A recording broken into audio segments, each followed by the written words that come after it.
Kumusta mga kunoisi? Welcome back sa ating YouTube channel na naman muli. So, ang video ito ay mula kay Melps Castle sa mga ito pamagat na iyak PCG umatras hinarangan ng China. PCG hindi makapasok sa Sabina, katapusan na to ng PCG. Diyos ko, day.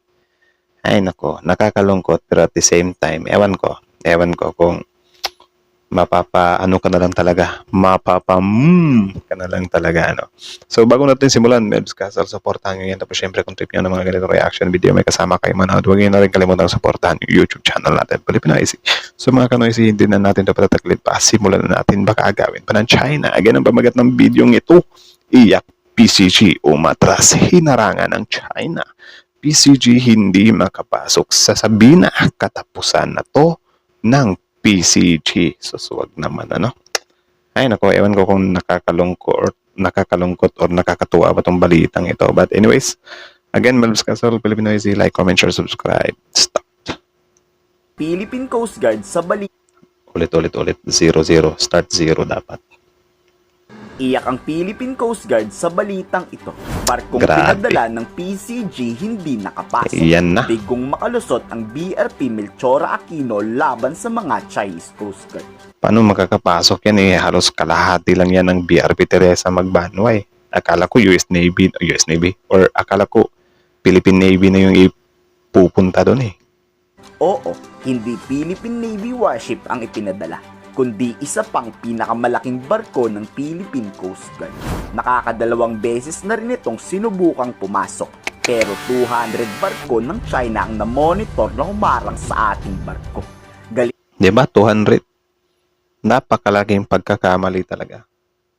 200 barko. Yan. Nagpa-presscon pa kasi tayo eh. Sinabi pa natin, di tayo dapat mag-aalala sa Skoda kasi ano yan, napakalaki ng Skoda. Ayun, dahil sa laki ng Skoda, nagpadala yung China ng 200 na barko. E di wala. Pahirapan na tuloy. Galit ang maritime Wrong expert move. sa Philippine Coast Guard. Bakit raw kasi binabalita pang pupunta tayo doon? 207, 1 versus 207 vessels. And that was really brave enough for the Philippines. Grabe. Dapat hindi ina-announce in the first place. Kasi pag ganun, siyempre na timbrehan na ng China, siyempre gagawa ng paraan na hindi tayo makapasok. Pero ginawa naman ng paraan, no? Sinubukang pumasok twice, tapos bumalik. Pero siyempre hindi pa natatapos doon dahil Biglang give up si Philippines dyan. Because of course, Tama. medyo matindi pa rin yung ating statement. Kahit ako, BRP, ano yun? Melchor Aquino ba yun?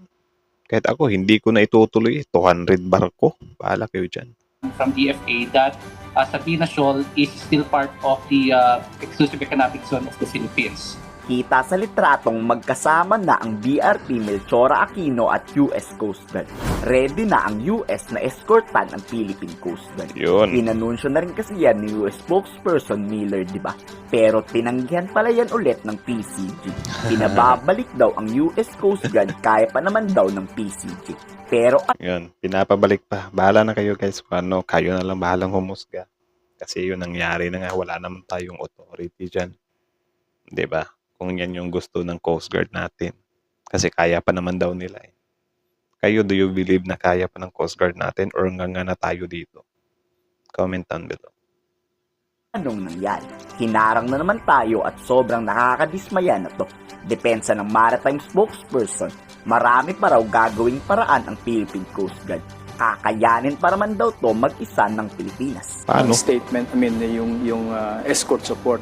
Sa atin naman, again, papasalamatan na dun yung kanilang no. Pero hindi naman porke may problema tayo, dudulong kagad tayo. Kasi, well, we have a dignity as a nation, no? Kaya pa naman natin. Siguro, when push comes to shove, when worst comes to worst, and that will be an executive decision whether we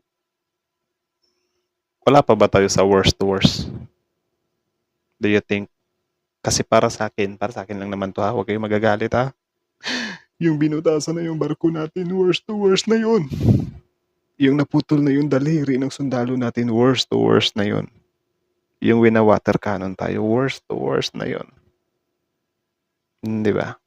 Tsaka, kapag ka magpapa-escort tayo sa US, hindi naman natin balak na o US magdala ka ng mga baril kasi bakbakin natin yung China. Wala namang ganung mangyayari, 'di ba? Escort lang naman, 'di ba? Tapos optional ng China 'yun kung gagawa siya ng hindi maganda. Bahala na siya dun, 'di ba? Basta siya yung nanguna. We will accede to the request or we will ask for the request. So it's an executive decision. Inatras ng Pilipinas ang BRP Melchora Aquino. Pag itong barko kasing to pinagbangga ng China at nabutas na naman, malaking problema to ng PCG. Posibleng mas mahirapan daw kasi ang PCG mag-resupply mission sa West Philippine Sea. Sobrang dismayado na rin si dating Justice Secretary Carpio. Panahon na raw kasi para tanggapin ang tulong ng Amerika. Huwag na daw marami pang mga satsat. Pati mga war expert, 'di ba? Yun na yung some kind nila. Yun na yung suggestion nila. Kasi syempre tama nga naman, men. 'Di ba? Escort lang naman. Tapos yung China na yung bahalang kung may gagawin siyang masama, edi call niya yun. 'Di ba? Pwede naman nating warningan yung China. For example, papunta tayo doon, may kasama tayong US. I-radio challenge natin sila. Oy, China, dadaan lang kami ha. Nagpapa-escort lang kami ng Amerika. Huwag kayong gagawa ng kalokohan. Kung ayaw nyo ma-activate yung MDT namin. Nang sa ganyan, tayo naman yung nanakot sa kanila. 'Di ba? So, syempre, magdadalawang isip yung China. Alangan mong kanain nyo bigla yung US. Ay, hindi niya nga mapalagpalagan yung bansang yan.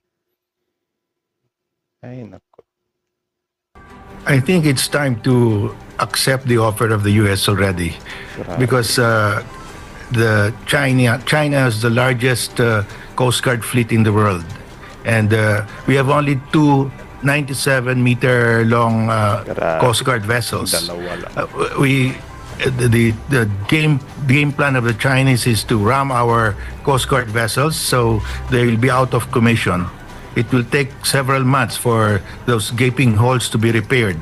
So Diba? when the next Coast Guard vessel, or the remaining 97-meter Coast Guard vessel is rammed, we won't have Coast Guard vessels that large to patrol or to protect Sabina Shoal anymore. Tama naman, di ba? I think nagigets ko yung point ni Sir. Mamaya pag-usapan natin.